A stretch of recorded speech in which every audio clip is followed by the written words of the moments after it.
السلام علیکم ورحمۃ اللہ وبرکاتہ۔ امید ہے کہ آپ لوگ خیر و عافیت کے ساتھ ہوں گے۔ آپ تمام لوگوں کا میرے یوٹیوب چینل میں استقبال ہے، خیر مقدم ہے۔ میں محمد وسیم اختر حنفی آج میں پھر سے لے کر حاضر ہوا ہوں کلاس 12 کہکشاں حصہ دوم کی تیاری کے لیے اشعار کی تشریح۔ یہ اشعار کی جو تشریح ہے آپ کو امتحان کے اندر پوچھا جاتا ہے، 4 اشعار کی تشریح دیتا ہے جس میں سے آپ کو 2 کو بنانا ہوتا ہے اور 1 کے بنانے پر آپ کو 2 نمبر ملتا ہے، 2 کے بنانے پر 4 نمبر ملتا ہے۔ گویا کہ یہ 4 نمبر کا معاملہ ہے اشعار کی تشریح کا، 4 میں سے 2 ہر حال میں آپ کو بنانا ہی ہے۔ تو ہمیں معلوم ہونا چاہیے کہ اشعار کی تشریح کسے کہتے ہیں اور اس کو کس طریقے سے بنایا جاتا ہے، کس طریقے سے لکھا جاتا ہے۔ اشعار یہ شعر کی جمع ہے، تشریح یعنی شعر کا مطلب بیان کرنا، شعر کا خلاصہ لکھنا، ٹھیک ہے۔ تو دیکھتے ہیں، آئیے اپنے کتاب یعنی کہکشاں حصہ دوم کے اندر جتنے بھی اشعار ہیں جو کہ مشہور ہے، معروف ہے، ان تمام اشعار کو آج ہم لوگ دیکھیں گے اور اس کی جو تشریح ہے اس کو بھی دیکھیں گے۔ تو آئیے بغیر کسی تاخیر کے اس کی شروعات کرتے ہیں۔ بس آپ سے اتنی سی گزارش ہے کہ جو لوگ ہمارے چینل پر نئے جڑے ہیں وہ ہمارے چینل کو ضرور سبسکرائب کریں اور اپنے دوستوں تک اس ویڈیو کو زیادہ سے زیادہ شیئر بھی کریں، اور جن لوگوں کو اشعار کی تشریح کا PDF چاہیے وہ ہمارے ٹیلی گرام چینل سے ضرور جڑیں فری میں، تاکہ وہ PDF پا سکے۔ آئیے بغیر کسی تاخیر کے اس کی شروعات کرتے ہیں۔ دیکھیے اشعار کی تشریح کیا ہے، اشعار کی تشریح۔ سوال نمبر 1 ہے، درجہ ذیل شعر کی تشریح کیجیے۔ نیچے جو شعر ہے اس کی تشریح کرنا یعنی اس کا مطلب بیان کرنا ہے۔ دیکھیے کیا ہے شعر، عالم ہے مقدر کوئی دل صاف نہیں ہے، اس دور میں سب کچھ ہے پر انصاف نہیں ہے۔ یہ شعر ہے۔ اب اس کی جو تشریح ہے وہ یہاں لکھا ہوا ہے، دیکھیے کیا ہے۔ پیش نظر شعر یعنی اوپر جو شعر آیا، پیش نظر شعر میر انیس کے شامل نصاب مرثیہ کے 6 بند سے ماخوذ ہے یعنی لیا گیا ہے۔ سب سے پہلے ہمیں یہ بات معلوم ہوئی کہ یہ شعر جو ہے میر انیس کا ہے۔ کن کا ہے؟ میر انیس کا ہے، اور یہ مرثیہ کے 6 بند سے لیا گیا ہے۔ اس شعر میں میر انیس نے زمانے کی ناقدری، اہل دنیا کی منافقت اور زمانے کی ناانصافی کا شکوہ کیا ہے۔ اس شعر کے اندر میر انیس نے زمانے کے اندر جو ناقدری ہو رہی ہے اس کو اسی طریقے سے دنیا والے کی جو منافقت ہے وہ اس طور پر کہ آپ کے منہ میں آپ کی تعریف، کسی کے منہ میں کسی کی تعریف، اس طریقے کا جو معاملہ چل رہا اس کو بھی لکھنے کی کوشش کی ہے، اور زمانے کے ناانصافی کا شکوہ کیا ہے کہ ہر کوئی ناانصافی کرنا چاہتا ہے، ہر کوئی ایک دوسرے کا حق مارنا چاہتا ہے نا۔ یہ شعر چونکہ میر انیس کے مشہور اس کے بعد کیا آیا، مرثیہ سے متعلق ہے، ظاہر ہے کہ شعر کا مزاج بھی مرثیہ والا ہے۔ عالم ہے یعنی دنیا ہے، مقدر کوئی دل صاف نہیں ہے، یعنی یہاں جتنے دل ہیں ہر دل کے اندر کچھ نہ کچھ کمیاں ہیں، کچھ نہ کچھ ایسی باتیں ہیں جس کی بنا پر دوسرے کے ساتھ انصاف نہیں ہو پا رہا ہے۔ اس دور میں سب کچھ ہے، انسان کی زندگی گزارنے کے لیے ہر ایک چیز ہے، لیکن اگر کوئی چیز نہیں ہے تو وہ انصاف یہ نہیں ہے۔ انصاف جب ہوگا تو امن و امان قائم ہوگا، انصاف ہوگا تو انسان سکون کی زندگی گزارے گا، غریب بھی سکون کی زندگی گزارے گا اور امیر بھی سکون کی زندگی گزارے گا۔ آگے دیکھیے شاعر کہتا ہے، لہٰذا شاعر فرماتے ہیں کہ آج کی ساری دنیا کدورت سے بھری ہوئی ہے، اس دور کی کسی انسان کا دل صاف نہیں ہے، ہر دل کے اندر کچھ نہ کچھ جلن ہے، حسد ہے، کینہ ہے، کپٹ ہے، یہ سب بھرے ہوئے ہیں۔ یہ وہ دور ہے جس میں ہر مقام پر انصاف نہیں ہوتی، یعنی انصاف چھوڑ کر یہاں سب کچھ ممکن ہے، ظاہر ہے۔ انصاف چھوڑ کر آپ سب کچھ لینا چاہیں آپ کو مل سکتا ہے، لیکن انصاف نہیں مل سکتا۔ ظاہر ہے کہ جس معاشرے میں انصاف نہیں ہوگا وہاں کا معاشرہ کیسا ہوگا یہ تصور ہی کیا جا سکتا ہے۔ اس شعر میں میر انیس نے انہی باتوں کا رونا رویا ہے کہ آپ جس معاشرے میں رہ رہے ہیں وہاں انصاف آپ کے ساتھ نہیں ہوگا تو معاشرہ پھر کیسا کام کا، وہاں کے لوگ کیسے کام کے۔ تو اس شعر میں میر انیس نے انہی باتوں کا رونا رویا ہے، یعنی اس کے اوپر شعر لکھنے کی کوشش کی ہے۔ دیکھیے دوسرا شعر کیا ہے، موت سے کس کو مفر ہو، تاجور ہو یا گدا، کیا ہے نیچے، جب شہ لولاک کے بھی ظاہراً تربت بنی۔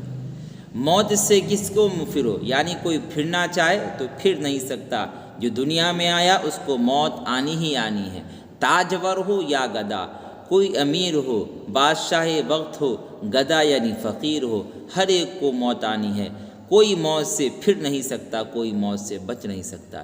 جب شہ لولاک کی بھی ظاہراً تربت بنی، آقا نامدار جناب محمد رسول اللہ صلی اللہ علیہ وسلم کی بھی موت آئی، کوئی انسان بچنا چاہے تو بچ نہیں سکتا ہے۔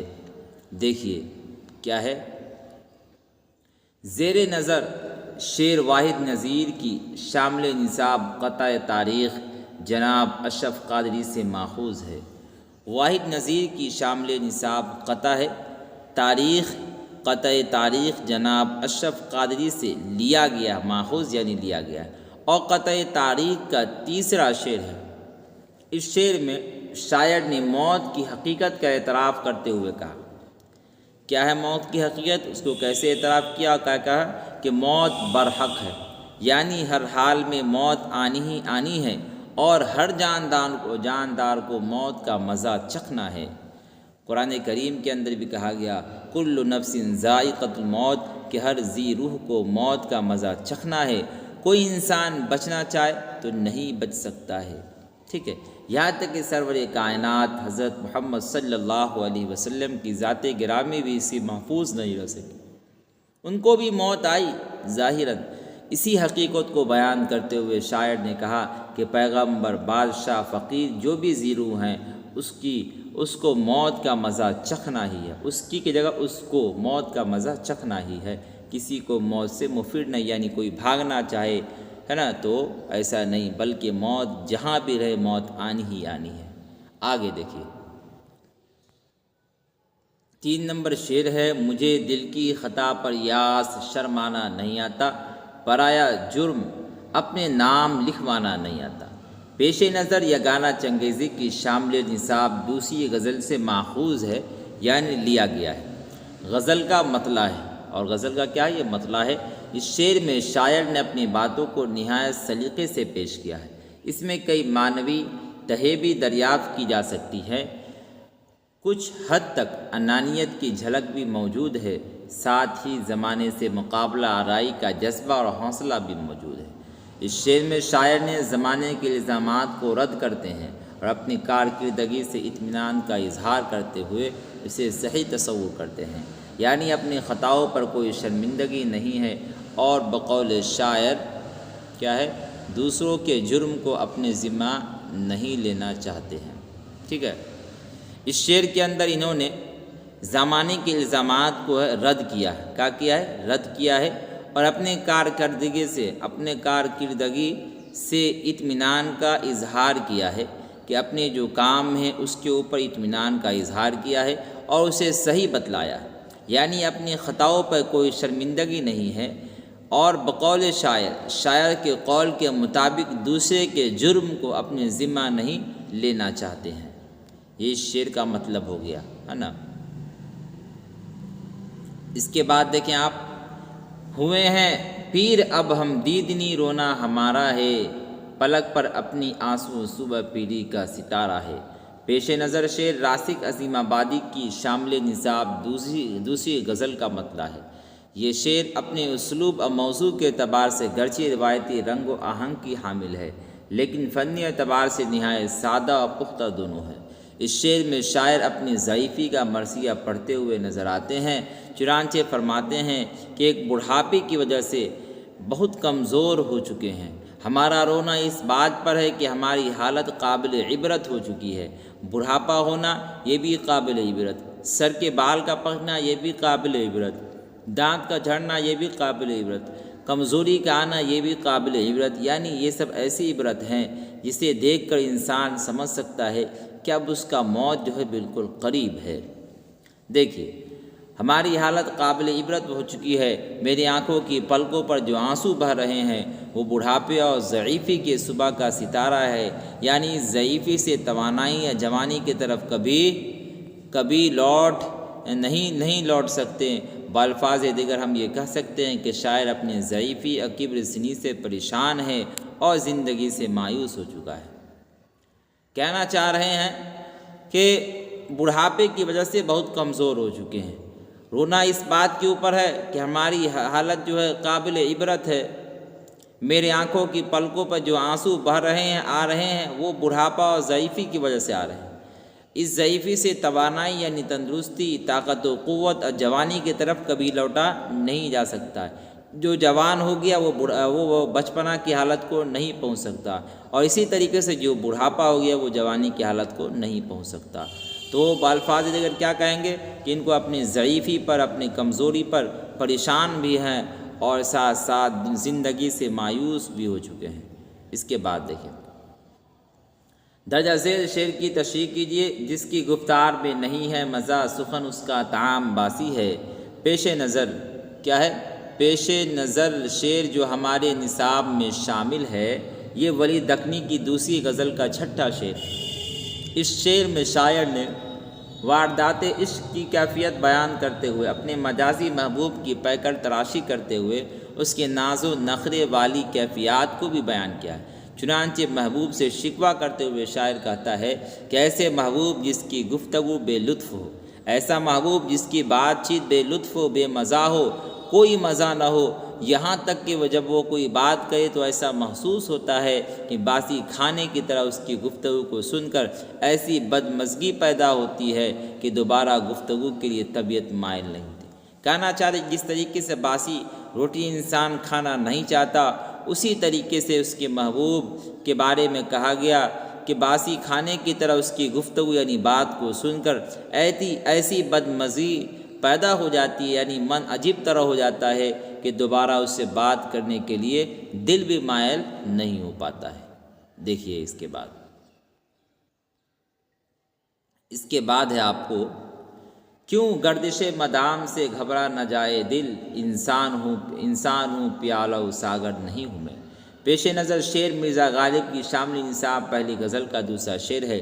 اس شعر پر غور کرنے سے پتہ چلتا ہے کہ یہ اس زمانے کا شعر ہے، اس زمانے کا شعر ہے جب مرزا غالب مغلیہ بادشاہ بہادر شاہ ظفر کے دربار میں رسائی حاصل کرنے کی کوشش کر رہے تھے، یعنی اپنے آپ کو پہنچنے کی کوشش کر رہے تھے۔ چنانچہ غالب گردش ایام یعنی اپنی دنیاوی پریشانیوں سے گھبرا کر حالات کی بے بسی کا شکوہ کرتے ہوئے کہتے ہیں کہ طویل آزمائشوں سے گزر کر، یعنی لمبے آزمائشوں سے گزر کر کسی بھی آدمی کا دل گھبرا ہی جائے گا۔ جب بہت سارے مصیبتیں ایک ساتھ پیش آ جائیں تو انسان کا دل گھبرا ہی جاتا ہے۔ آخر میں انسان ہی تو ہوں، پیالہ و ساغر کی طرح بے جان چیز نہیں ہوں۔ انسان ہوں تو انسان جب بہت ساری پریشانی کو ایک ساتھ دیکھتا ہے تو اس کا دل ہر حال میں گھبرا جائے گا۔ میں تو کوئی ساغر یا پیالہ نہیں ہوں کہ میں بے جان ہوں اور تاکہ مجھے کوئی پریشانی پہ احساس نہ ہو۔ اس شعر میں غالب نے ناموافق حالات کا شکوہ کیا ہے، یعنی گردش ایام کا شکوہ کیا ہے، اور اپنی مجبوریوں کو کیا کیا ہے، مجبوریوں بے بسی کا اظہار کیا، یعنی اس کو ظاہر کرنے کی کوشش کی ہے۔ اس کے بعد دیکھیں گلدستہ معنی کو نئے ڈھنگ سے باندھو، ایک پھول کا مضمون ہو تو 100 رنگ سے باندھو۔ مذکورہ بارہ شعر میں انیس کی زیر نصاب مرثیہ کے تیسرے بند سے لیا گیا ہے۔ اس شعر میں شاعر میر انیس نے اس حقیقت کو واضح کیا ہے کہ وہ اپنی شاعرانہ فنکاری کے ذریعے ایک ایک پھول کے مضمون کو سینکڑوں طریقے سے باندھ سکتے ہیں۔ یہاں ان کی رعایت لفظی بھی قابل توجہ ہے۔ دیکھیے پھول کی مناسبت سے رنگ اور گلدستہ جیسے الفاظ کا استعمال شاعر نے کیا ہے۔ اس شعر میں معنوی گہرائی اس قدر ہے کہ اس شعر کو زیر نصاب مرثیہ کا مغز کہا جا سکتا ہے۔ ویسے بھی درجہ بالا اشعار اردو مرثیہ میں زبان زد خاص و عام ہیں۔ جی اس کے بعد دیکھیں درج ذیل اشعار کی تشریح کیجیے۔ یا رب زمانہ مجھ کو مٹاتا ہے، کس لیے لوح جہاں پر حرف مقرر نہیں ہوں میں، حرف مقرر نہیں ہوں میں۔ پیش نظر شعر مرزا غالب کی شامل نصاب غزل سے ماخوذ ہے، یعنی لیا گیا۔ اس شعر میں شاعر نے اپنی شاعرانہ انفرادیت کا نمونہ پیش کیا ہے۔ یہی وجہ ہے کہ غالب کہتے ہیں کہ تختی پر سے اسی چیز کو مٹایا جاتا ہے جو تختی پر دوبارہ لکھا گیا ہو۔ تختی پر سے جب آدمی بورڈ پر کسی چیز کو لکھتا ہے تو اسی کو مٹایا جاتا ہے جو تختی پر دو بار لکھا گیا ہو، لیکن میں تو دنیا کے تختی پر ایک منفرد حرف ہوں، تو اس صورت میں زمانہ مجھ کو مٹانے پر کیوں تلا ہوا؟ کہنا یہ چاہ رہے ہیں کہ میں جو دنیا کے اندر آیا ہوں، اب میں دوبارہ جانے کے بعد آنے والا نہیں، تو گویا کہ یہ دنیا میرے لیے ایک تختی ہے، اور جب تختی پہ میں ایک منفرد حرف کی طرح ہوں، تو انسان اسے کیوں مٹانا چاہتا ہے، زمانہ اس کو کیوں مٹانا چاہتا ہے؟ دراصل غالب اس شعر میں یہ کہنا چاہتے ہیں کہ جو انسان اپنے آپ میں ممتاز ہے، بہتر ہے، ایک دوسرے کو مٹانے کی بات نہیں کرنی چاہیے۔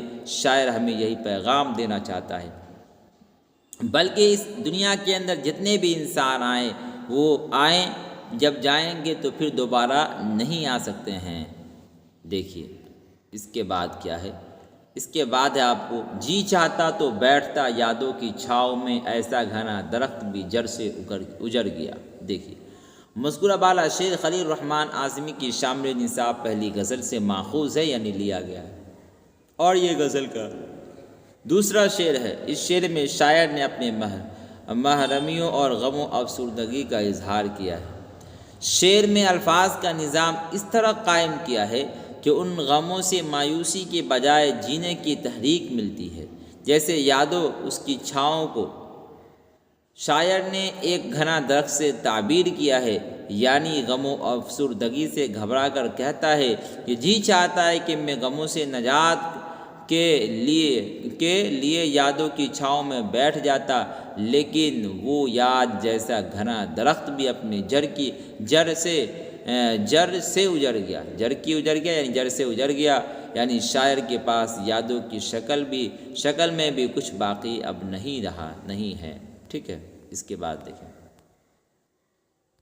اس کے بعد ہے تم سے کچھ بندہ نے چاہا تو تم کو چاہا، اور کیا مانگتا کس چیز کا سائل ہوتا۔ زیر نظر شعر راسخ عظیم آبادی کا ایک عمدہ شعر ہے۔ اس شعر میں شاعر نے واردات عشق کا ایک انوکھا پہلو پیش کیا ہے۔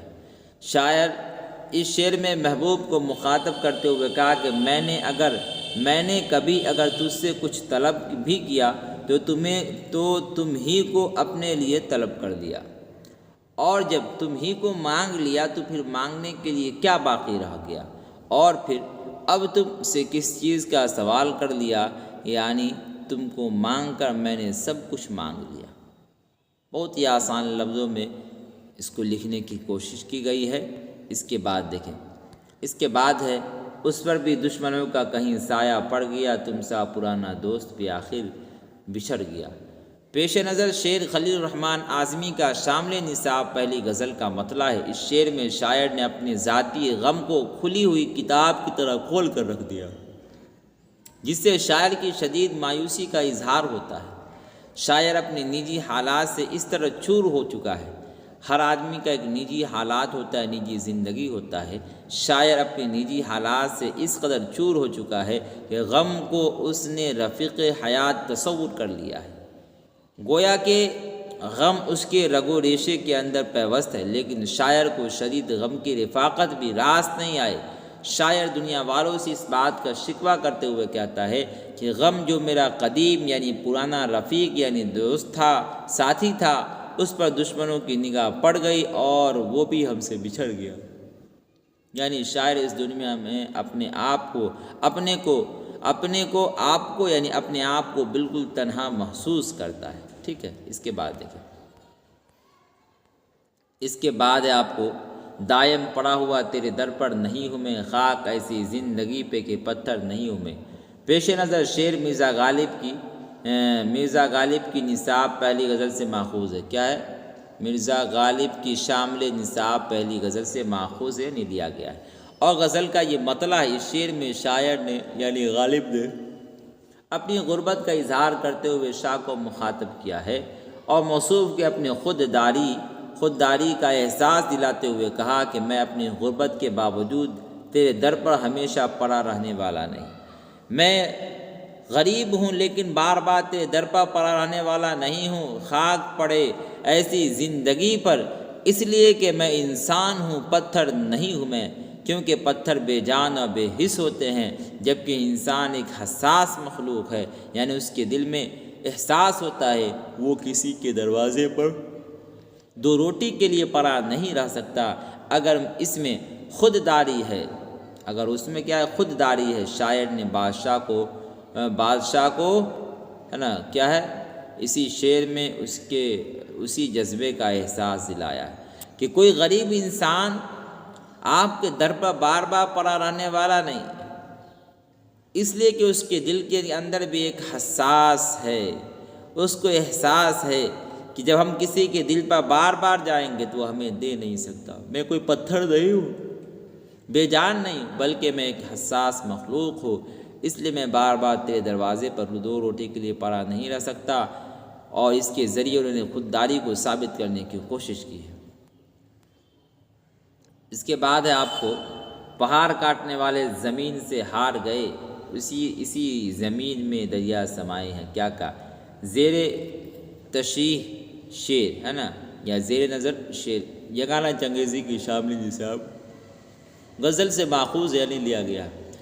اس شعر میں شاعر نے ایک تاریخی واقعے کی طرف اشارہ کیا، یعنی شیریں فرہاد کہ عشق و محبت کے واقعہ کو بڑی خوبصورتی اور سلیقے کے ساتھ بیان کیا۔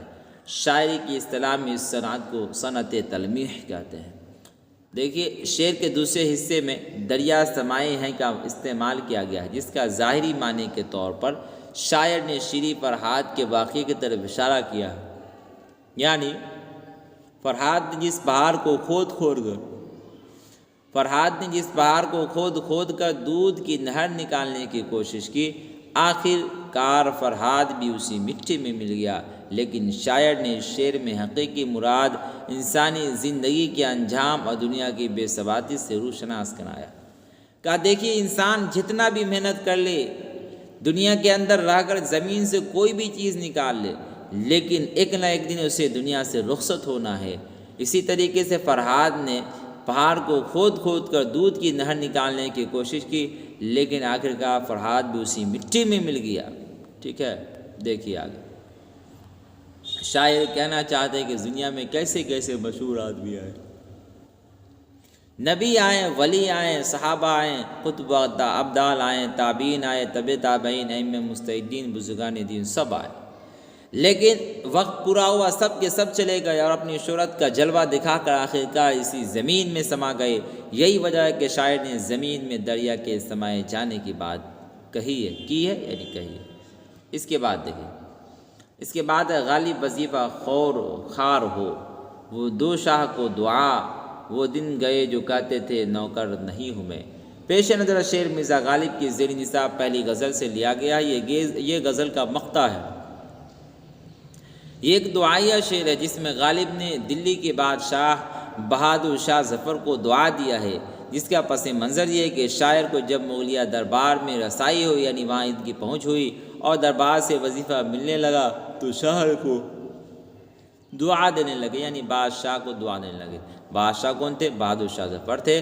غالب نے دوسرے مصرے میں اس بات کا بھی اعتراف کیا ہے کہ دربار میں رسائی سے قبل گرچہ معاشی تنگ کے شکار تھے، یعنی پیسے کی کمی تھی جس کی وجہ سے پریشانی بڑھ رہی تھی، مگر وہ یہ بھی کہتے تھے کہ میں کسی کا نوکر نہیں ہوں۔ ایسی صورت میں یہ شعر شاعر کے اوپر خود اپنے آپ میں ایک طنز ہے۔ ٹھیک ہے، اس کے بعد دیکھیں، اس کے بعد آپ کو درجہ ذیل اشعار کی تشریح کیے۔ خدا ہی جانے یگانہ میں کون ہوں، کیا ہوں، خود اپنی ذات پہ شک دل میں آئے ہے، کیا اسیر و شوق آزادی مجھے بھی گدگداتا ہے، مگر چادر سے باہر پاؤں پھیلانا نہیں آتا۔ دیکھیے اس کی تشریح کیا ہے۔ پیش نظر شعر یگانہ چنگیزی کی زیر نصاب پہلی غزل کا مقطع ہے۔ مقطع کے شعر میں شاعر نے اپنی ذات سے لا علمی کا اظہار کیا ہے، چنانچہ خود اپنے آپ کو مخاطب کرتے ہوئے کہتے ہیں کہ میں کون ہوں، کیا ہوں، مجھے خود نہیں معلوم، میں کون ہوں، کیا ہوں، میری حقیقت کیا، مجھے خود نہیں معلوم۔ میری حقیقت کا صحیح علم خدائی کو، فصیحاں لکھا ہوا ہے لیکن صحیح علم یا صحیح لکھا ہوا ہے خدائی کو، بلکہ خود اپنی ذات کے بارے میں میرے دل میں طرح طرح کے شکوک آتے رہتے ہیں، شک آتے رہتے ہیں۔ اس شک کی وجہ سے شاعر خود اپنی ذات کے بارے میں مشکوک کو نظر آتا ہے۔ اس کے بعد دیکھیں دوسرے شعر کی تشریح۔ زیر شعر یگانہ چنگیزی کی زیر نصاب دوسری غزل کا 5واں شعر ہے۔ اس شعر میں شاعر نے طنزیہ لہجہ اختیار کیا ہے جو یگانہ کی شاعری کی بنیادی خوبی ہے۔ اس میں شاعر نے اللہ تعالیٰ کی عظمت کا بھی اظہار کیا ہے اور اپنی بلندی اور مرتبے کا احساس جس قدر دانی زمانے کے لوگوں نے ان کی زندگی میں نہیں کی، اس کی جھلک اس شعر میں ملتی ہے نا۔ جس کی قدر دانی زمانے کے لوگوں نے ان کی زندگی میں نہیں کی، اس کی جھلک اس شعر میں ملتی ہے۔ قیدیوں سے مخاطب ہو کر کہتے ہیں، آزادی کا شوق مجھے بھی گدگداتا ہے، لیکن میں اپنی حیثیت سے آگے قدم بڑھانا نہیں چاہتا ہوں، بلکہ جو ہماری حیثیت ہے وہیں تک میں رہنا چاہتا ہوں، اپنی حیثیت سے تجاوز نہیں کرنا چاہتا ہوں۔ اس کے بعد دیکھیں، اس کے بعد ہے آپ کو درجہ ذیل اشعار کی تشریح معنوی رابطہ کو تلاش کرتے ہوئے کیجیے۔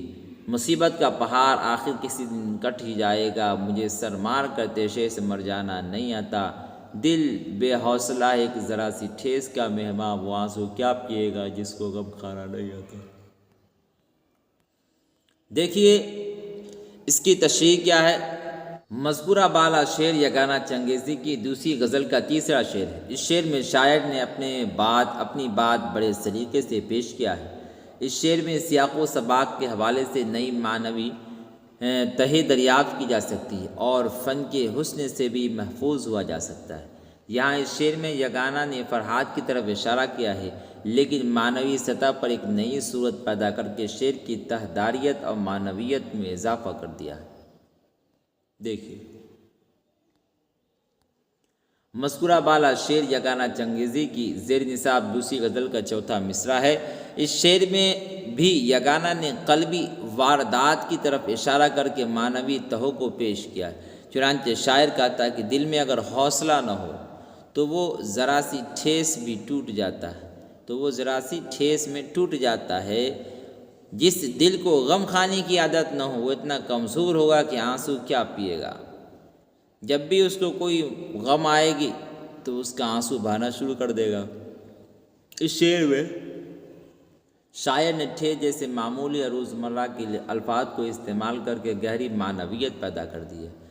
اس کے بعد دیکھیں غالب کی دوسری غزل کے 2 اشعار کی تشریح کیجیے۔ میں چمن میں کیا گیا گویا دبستہ کھل گیا، بلبلیں سن کر میرے نالے غزل خواں ہو گئی، رنج سے خوگر ہوا انسان تو مٹ جاتا ہے، رنج مشکلیں مجھ پر پڑی کہ اتنی آسان ہو گئی۔ دیکھیے دونوں کی تشریح۔ مذکورہ بالا شعر مرزا غالب کی زیر نصاب دوسری غزل سے ماخوذ یعنی لیا گیا۔ اس شعر میں غالب نے چمن سے مراد شعر و شاعری کی دنیا کا بیان کیا۔ چنانچہ شاعر فرماتے ہیں کہ میں شعر و شاعری کی دنیا میں آیا کیا آیا کہ گویا شعر و شاعری کا ایک اسکول کھل گیا۔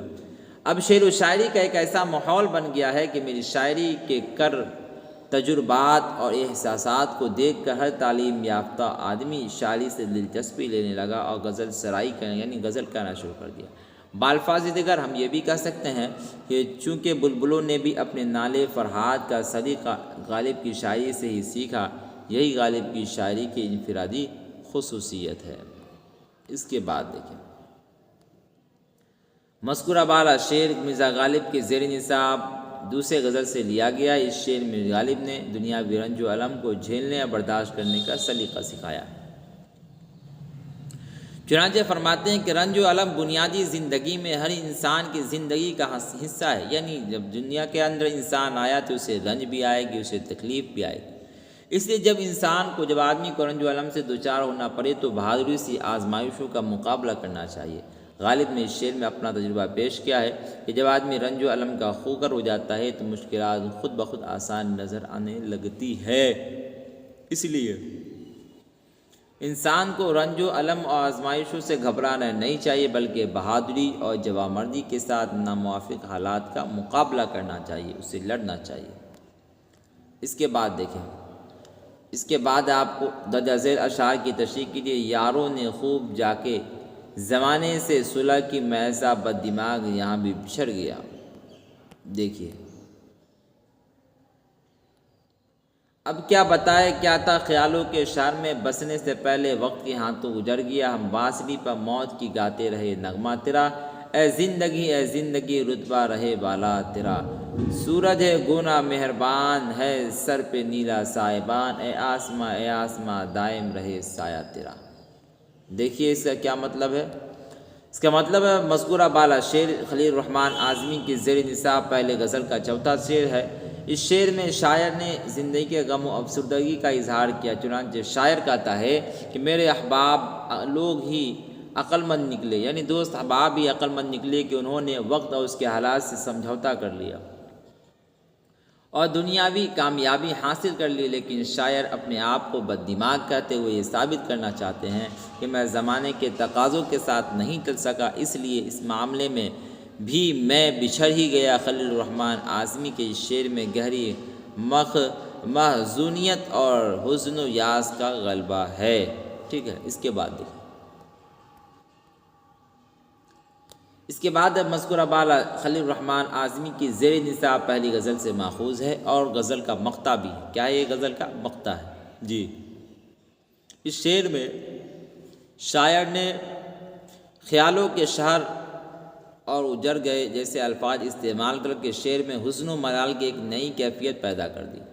ان الفاظ کے پس منظر میں اگر دیکھا جائے تو نتیجہ نکلتا ہے کہ شاعر نے قلبی اندرونی کیفیات واقعات کے ساتھ اپنی ذاتی جذبات و احساسات کو بھی شامل کر دیا، تبھی ان اشعار میں درد اور ٹیس کی شدت حد سے زیادہ دکھائی دیتی ہے۔ شاعر یہ کہنا چاہتا ہے کہ ہم دنیاوی کامیابی سے پہلے زندگی سے رخت سفر باندھ چکے ہیں، اب گویا تو زندگی کے سفر تمام ہونے والے۔ اس کے بعد دیکھیں، مذکورہ بالا خلیل الرحمن اعظمی کی زیر نصاب دوسری غزل کا مطلع۔ اس شعر میں شاعر انسانی زندگی کے گہرے تجربات کو پیش کیا ہے۔ یہ غزل اس نے زندگی کے آخری دور میں کہی جہاں وہ ہر وقت اور ہر قدم پر موت کے مہیب آہٹ کو سن رہے تھے۔ اس سفر میں وہ موت کی بانسری پر زندگی کا گیت گانے کی بات کر رہا ہے، اس کے باوجود زندگی کے سرسبزیوں اور رعنائیوں کو دعائیں دیتا ہوا نظر آ رہا ہے۔ یہ اس کی رجائیت پسندی کی بہترین مثال ہے جس میں شاعر نے بے پناہ حوصلہ مندی کا ثبوت دیا ہے، یعنی پیش کیا ہے۔ دیکھیے مذکورہ بالا شعر خلیل الرحمن اعظمی کی زیر نصاب دوسری غزل کا مقطع ہے۔ اس شعر میں شاعر نے لفظ آسمان کو پیش کر کے تکرار کی صورت پیدا کر دی ہے۔ شاعر اپنے شعر میں معنوی وسعت پیدا کرنے کے لیے کبھی کبھی یہ التزام کرتا ہے۔ شاعر کی یہ بڑی خوبی ہے کہ اس نے کیا ہے تکرار کے ذریعے اشعار میں شدت پیدا کرنے کی کامیاب کوشش کی ہے۔ اس شعر میں شاعر خاص طور سے آسمان کو اپنا محافظ تسلیم کرتے ہوئے دعاؤں سے نوازا ہے اور کائنات کا آفاقی تصور بھی پیش کیا ہے۔ آج کے لیے اتنا ہی۔ امید ہے کہ آپ کو یہ ویڈیو پسند آیا ہوگا۔ اگر آپ کو ہماری یہ ویڈیو پسند آتی ہے تو آپ اسے لائک کریں، اور جو لوگ ہمارے چینل پر نئے جڑے ہیں وہ ہمارے چینل کو ضرور سبسکرائب کریں اور اپنے دوستوں کے درمیان خوب اسے شیئر بھی کریں۔ آج کے لیے اتنا ہی، فقط والسلام۔